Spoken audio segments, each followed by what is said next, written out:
Good morning and welcome to another episode of Enlightenment Through Understanding and Wisdom with your host, Jacob Strong. How's everybody doing today? Sorry about the sabbatical there. I was in the process of moving my office and all of that. Um, so, uh, so I was, a little absent there for a while. But I want to get back into it and get back into um, uh, what we're trying to uh, elevate so that everyone understands the purpose of the show. And since it's been a while for all you new listeners out there, we'll just kind of go through the highs and lows here. Um, so the purpose of the show is to bring awareness to the courts that that their system isn't working, and what I mean by that is um, Dr. Lauren Elizabeth Picard stated that appellate courts often affirm harmful family court decisions not because the law is unclear, but because institutional stability is prioritized over correction. This choice is devastating when applied to children. Prolonged hearings, procedural delays, and uncorrected errors are not neutral acts. They shape a child's attachment, inner world, and a sense of safety. We are not educating financial disputes. We are intervening in the development of a human soul. And so the purpose of this is to make aware, again, the social collapse that's happening as we are witnessing it unfold, and what that means in its context, because history is doomed to repeat itself. We continue to repeat our own history. Um, you look back in the medieval times, all the Catholics and all of them thought that it was the end of the world at that time, and that those were the final days. And so, you know, obviously, it wasn't, because here we are today. So history continues to prove that it's going to repeat itself. We get to this precipice of time to where we believe that we have all the answers. We believe, and when I say we believe, I mean the government is so, um, you know, firm on believing that they are right, and of course they're not. The government needs to be dismantled. It needs to be taken apart, but unfortunately, that's not going to happen until World War III, when we're going to lose a significant portion of the population, which, is right around the corner. So hopefully sooner rather than later. And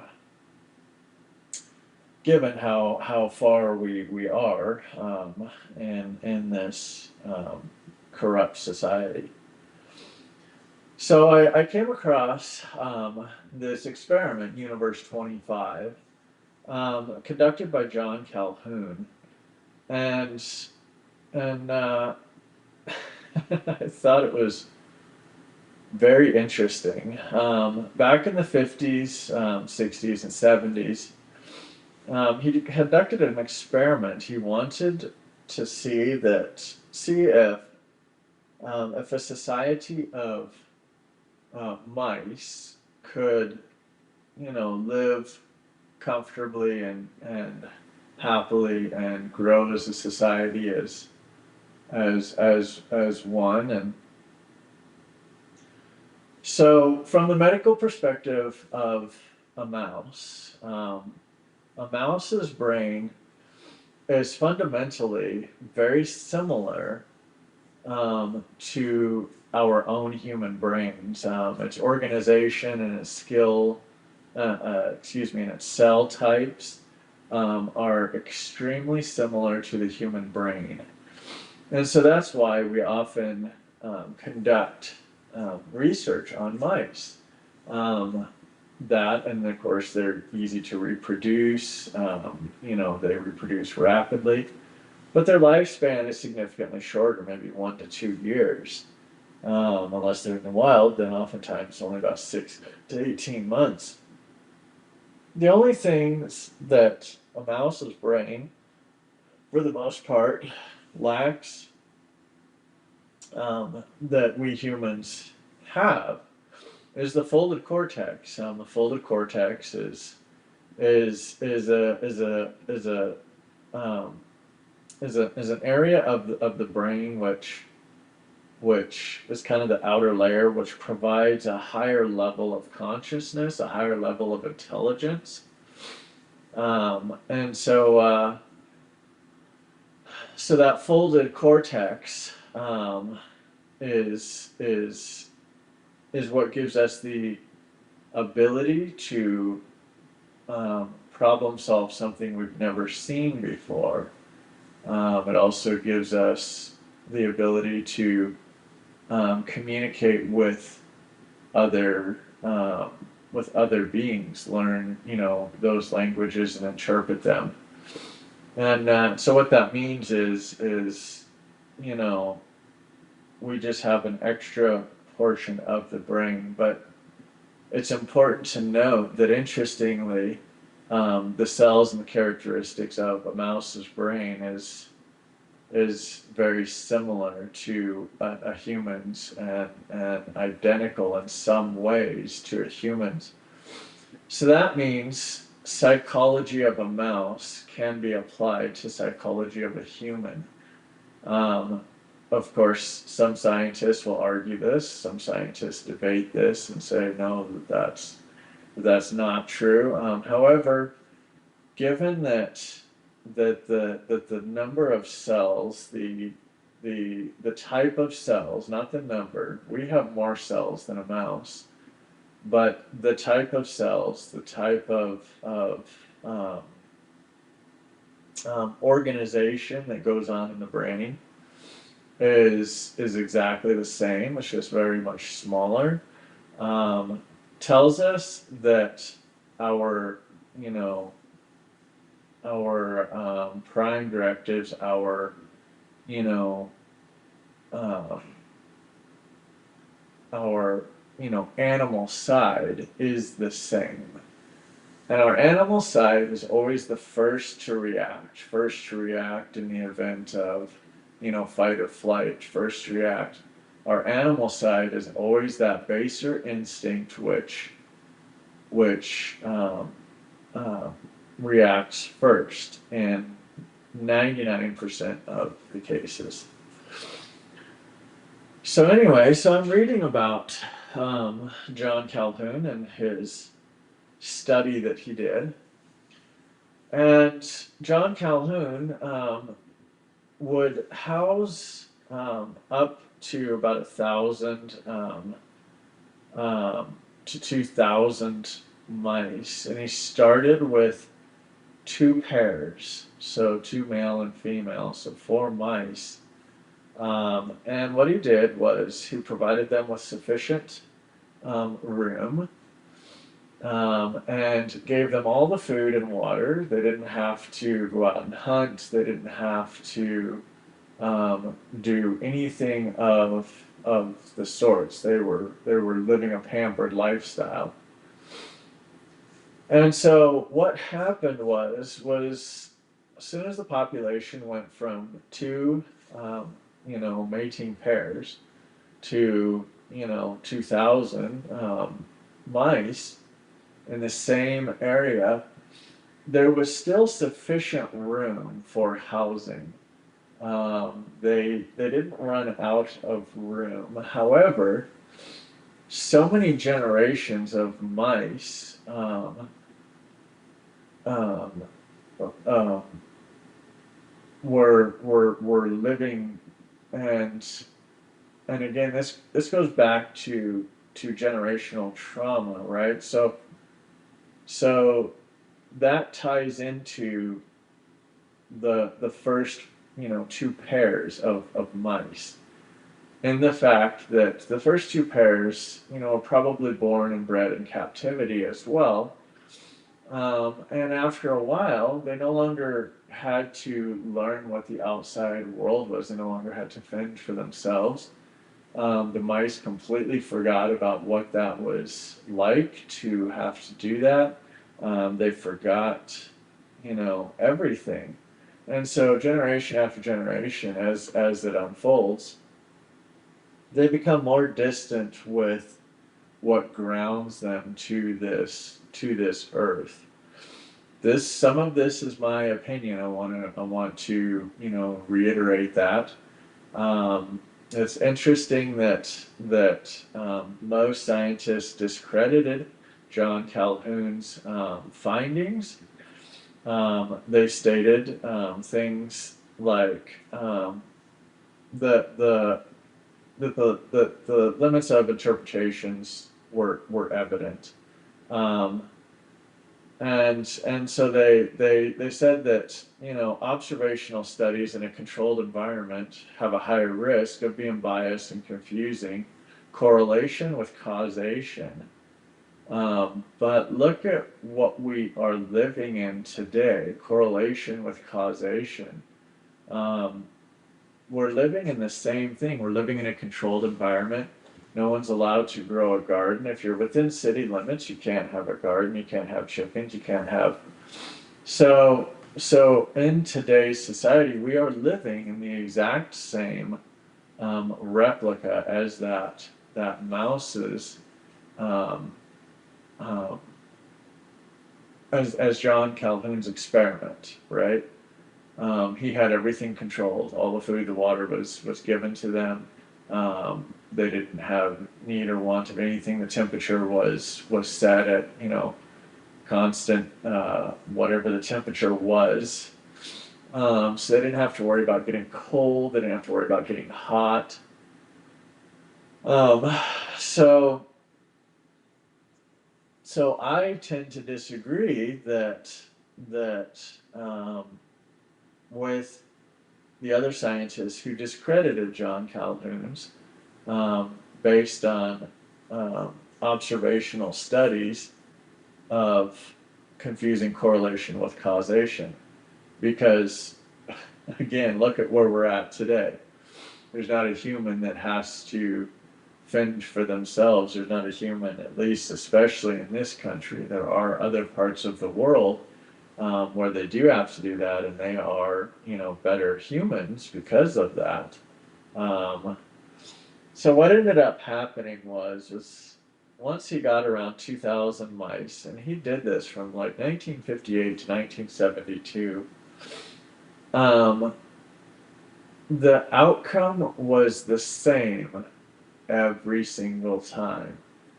So he tried reducing the space size, he tried increasing the space size. He tried multiple things to find out if if anything would change the outcome, because always when he got around 2,000 mice, they always started killing each other. Another thing that he noticed is that the mice, even the males, would well, the male mice would like go into the corner and spend hours upon hours grooming themselves, trying to make themselves look pretty. The females would kill their pups, and which was very abnormal. And and so what he noticed was a total decay. And if we look at what's going on in society today, we can see the direct correlation of parents neglecting and abusing their children, and constantly looking in the mirror, staring at that FaceTime camera photo. Gee, do I look good today? So there is such a strong correlation, a tie between what's going on with humanity today and John Calhoun's experiments. So at any rate, so so with that being said, he continued to try um, different avenues, different ways. He would take a mouse out of that environment after it got so violent in the in the home that they were living in, that they weren't surviving anymore. So he would try and take one of those mice out of that environment and put them into another environment with with new mice. And the interesting thing is that mouse maintained its its primal instincts, its what it was reverting back to through the generational quote trauma, except just generational uh, memory of what was being passed down through the blood. And of course, if you're a listener of my episodes, you will find that I've spoken about generational trauma and how it's remembered in the blood for many years, many generations, not even years, many generations. And which is why you can't show a child and an infant in Costa Rica a picture a um, of a king cobra because it doesn't know what it is. But you can show a picture of a Pelo, which is the deadliest snake in that area, and the infant begins to cry.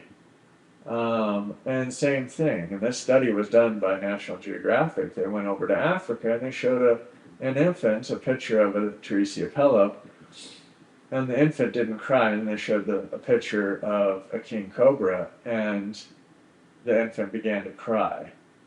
So we realize that there are memories stored within our blood. Um, Safety, what's going to harm us, all of those memories are stored in there.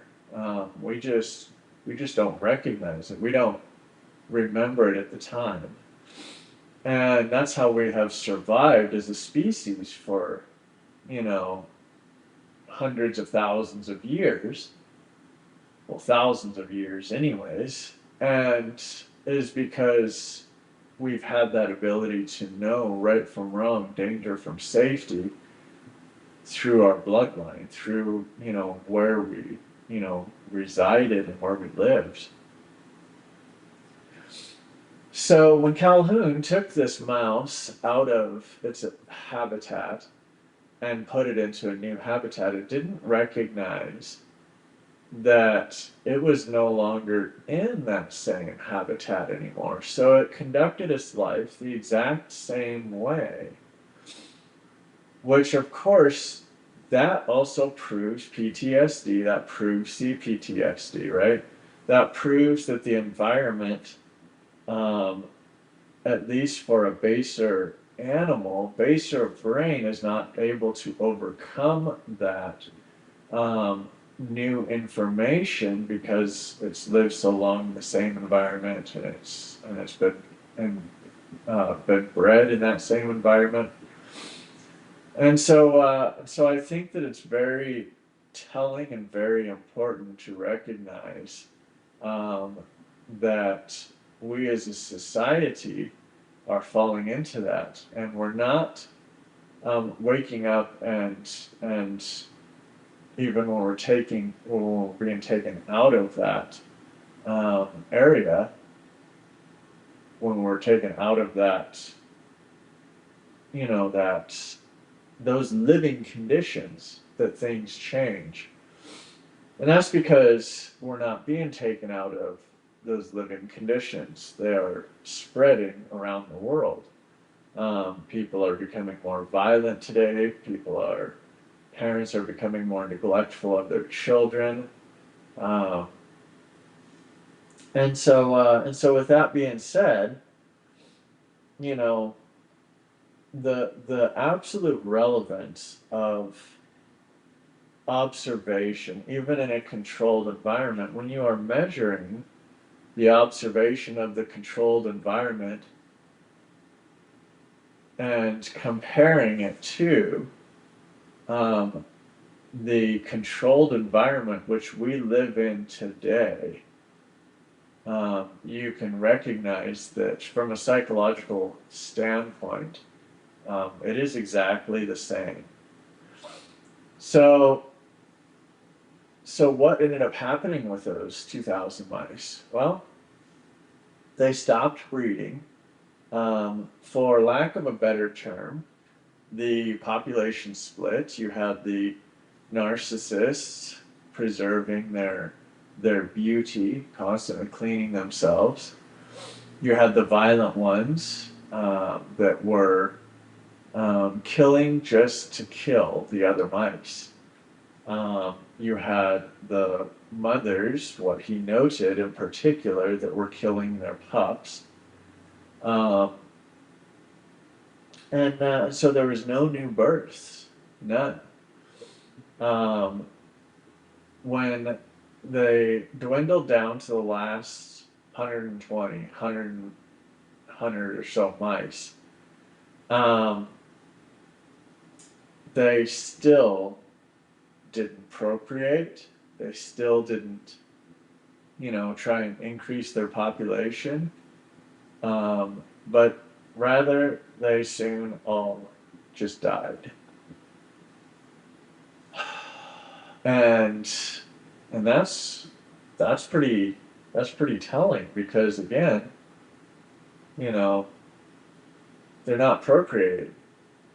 And we see in society today, in this country, the root of where all this, if you want to call it evil, had started. It's really taken hold. Our numbers are down for procreation compared to even the rest of the world. So our numbers are the lowest. So what's going to happen is those numbers are going to continue to drop across the world, across the globe, and fighting is going to intensify, and the few remaining will die of old age. Now this is what I'm talking about for the big reset. The difference um, between us and mice is, like I said, that folded cortex, that folded um, outer shell of the brain that adds intelligence through memory, it adds intelligence through problem solving, which it never experienced before. Mice can problem solve only through what they have experienced, right? So they can't problem solve getting food if they've never not gotten food. And so with that being said, they can make their way to where the water trough is. They can make their way to where the food is. Because they've had to get there before. They've had to learn to get there. They've had to learn to go and find it. They could never problem solve ever the, wiring on a car. Though they can chew up the wiring on the car, but they can't problem solve. They can't fix the turn signal on my pickup truck with the bad wiring because it's nothing that they have ever experienced before. It's nothing that they will ever experience. And so they don't have that extra capacity to do so. So again, since history is doomed to repeat itself, we can see that what is going to happen with society as a whole, what's going to happen with society today, is we're going to see that very similar outcome. We're going to see the um, the the population dwindle. Most of it will be from old age. Most of it will be from violence, and until we get down to those who are actually using their folded cortex, or actually using that gyrification, which is that higher level of intelligence that wraps the brain. And so for us that are using it, we are going to remember, we're going to see, we're going to wait it out, and we're going to be the only ones to survive through this. And I think that it's very telling that most of these scientists disagreed with John Calhoun's um, observational studies, and labeled it as a reconstruction of a process, observational reconstruction of a process, because they're not looking at today, what's going on in human society today. Everything is being provided for us. Sure, we do have to go to work to get it, but even still, the process is the same. The reconstruction of the process is the same.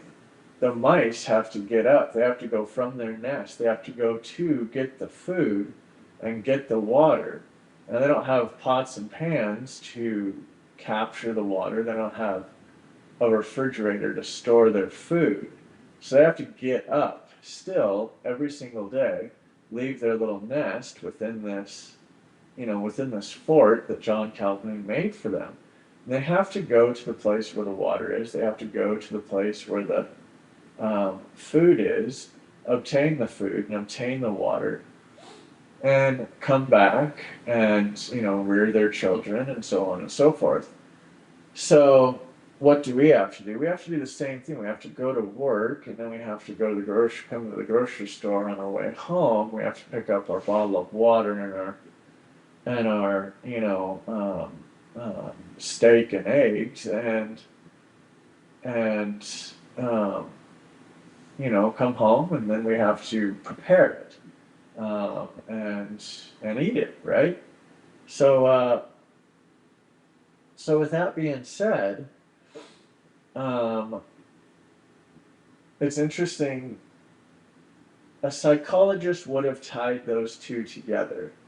A scientist would not have tied those two together.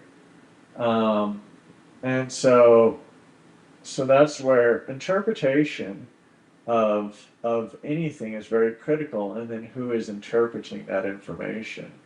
Are they biased in one area or another, or are they understanding it from only one perspective? And of course, they were only the scientists that have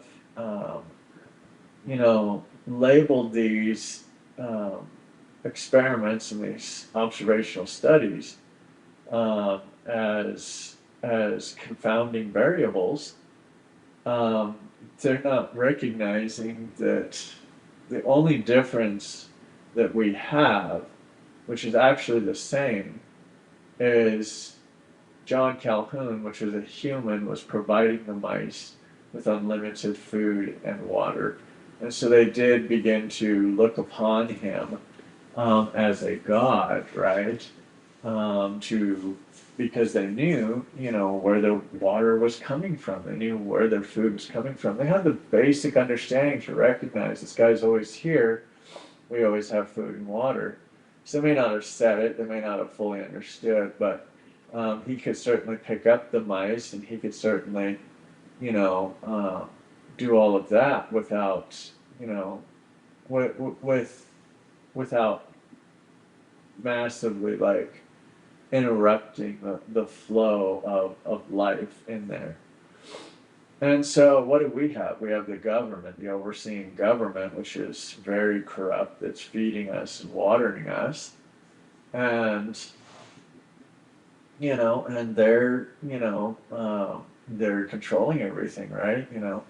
Everything has to be bought and paid for. You even have to buy your water, and so we have the exact same control process, reconstruction process, going on with society as what John Calhoun was doing with these mice. So, um, so again, with that being said, um, I think that's all that I'm gonna put on my show for today. I hope that you all enjoyed the show. I hope that it made sense to you, and I might come back later this afternoon and make another show. But in the meantime, again, I am sorry that I had taken such a long sabbatical. I guess it was about 2 months since I have been on here to make an episode, something like that. So hopefully I didn't lose too many of y'all. I would appreciate your feedback. Again, I would love for you to join us. Any and all are welcome on our show, and to discuss mental health and what it's doing to society today. So, all right. Well, I thank you, and you all have a wonderful day. So.